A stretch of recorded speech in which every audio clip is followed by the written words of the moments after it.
It had been a long week, and I was grateful for the quiet morning. The house was unusually calm, which was rare given how much hustle and bustle usually surrounded it.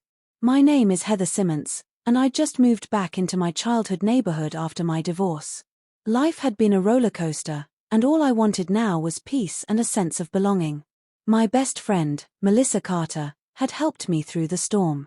She lived just a few streets over, and we often leaned on each other like sisters. Melissa had a teenage son named Tyler. He was 17, polite, quiet, and often buried in his headphones or sketchbook. He had always been respectful, a little shy, and not one to talk much, especially around adults. Since I was living alone now, Melissa sometimes sent Tyler over to help me with errands or fix little things around the house. He was good with tools, and it gave him something to do besides gaming and sketching. I appreciated the company too, even if it was just for a few minutes. That Saturday morning, I'd completely forgotten that Tyler was supposed to come by to fix the lock on my laundry room door. Melissa had mentioned it the day before, but between grocery lists and laundry piles, it had slipped my mind. I got up early, fed my cat, brewed some coffee, and decided to hop in the shower to refresh myself before the day really began. The bathroom was warm and steamy, and I let the hot water run over me, relaxing my sore shoulders and clearing my thoughts. The stress of starting over, navigating work-from-home life, and dealing with the paperwork from my divorce, it all weighed heavily on me. The shower was the only place I could truly unplug and breathe. What I didn't realize was that Tyler had arrived 10 minutes earlier than planned. I had left the front door unlocked, a bad habit I was trying to break, so he walked in, calling out, "Miss Simmons," in that uncertain teen voice. Of course, I didn't hear him over the sound of the running water. Thinking I might be out back, he wandered toward the laundry room, passing by the bathroom. And that's when it happened. In a strange mix of timing and miscommunication, I had just turned off the water when I heard the creak of the bathroom door. It hadn't been latched completely, and apparently, it hadn't fully shut either. I instinctively gasped, reaching for a towel as the door swung open, and there stood Tyler, frozen, wide-eyed, holding a screwdriver and a small toolkit. It was maybe a second, maybe two, but it felt like an hour. He realized immediately what he had done and stumbled backward, nearly dropping his tools. I'm sorry. I thought you weren't Mrs. Simmons. I didn't," he stammered as he fumbled to pull the door shut. I wrapped the towel tightly around me, heart pounding not from anger, but from sheer surprise. "Tyler, wait outside, please," I called out. "I'm so sorry," he repeated again from the hallway. He didn't wait for further instruction. I heard the front door open and shut, followed by the sound of his car starting. He had left. After dressing quickly and tying my hair up in a messy bun, I sat on the edge of my bed and tried to process what just happened. It was clearly a misunderstanding. He hadn't meant to walk in on me, and I hadn't remembered he was coming. Still, I couldn't ignore the knot in my stomach, not from embarrassment, but from worry. How would he take this? Would he tell Melissa? Would he avoid me forever now?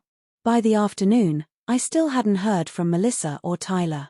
I debated texting her but didn't know what to say. I didn't want to make it worse.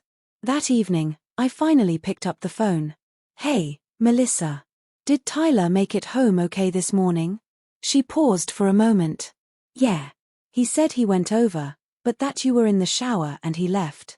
I sighed with relief. "He didn't say anything else?"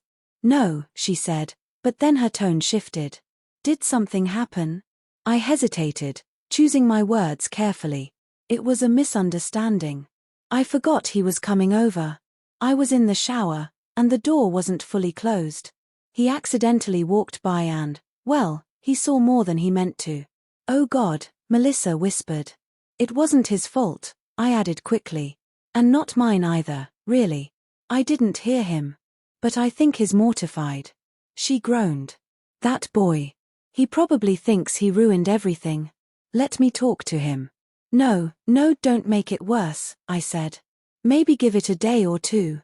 The next time I saw Tyler was a few days later. He came by with Melissa, who had dragged him along under the pretense of dropping off a box of old books she thought I'd like. He didn't meet my eyes at first, but I smiled and greeted him warmly. "Hey, Tyler. Thanks for coming by." "Hey, Miss Simmons," he mumbled. Melissa gave him a nudge. "Why don't you help her carry that inside?" He nodded and followed me up the porch steps. As we reached the front door, I turned to him. "Tyler," I said gently, "I know you didn't mean to walk in on me. It was just bad timing. You don't need to be embarrassed." He looked up finally, cheeks red but eyes sincere. "I really didn't know you were home. I swear. I was just gonna fix the door. I believe you. Let's just forget it happened, okay?" He nodded, and a faint smile tugged at the corner of his lips. "Okay." After that day, things slowly returned to normal. Tyler came by a couple of times to help with the garden and even fixed the broken shelf in the pantry. It became something we both silently agreed to move past. He even joked once about knocking louder than a marching band before walking into any room now. One day, weeks later, Melissa and I sat on her porch sipping lemonade as the sun set over the neighborhood.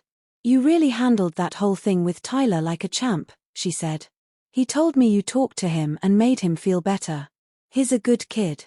He didn't deserve to carry shame over a mistake," I replied.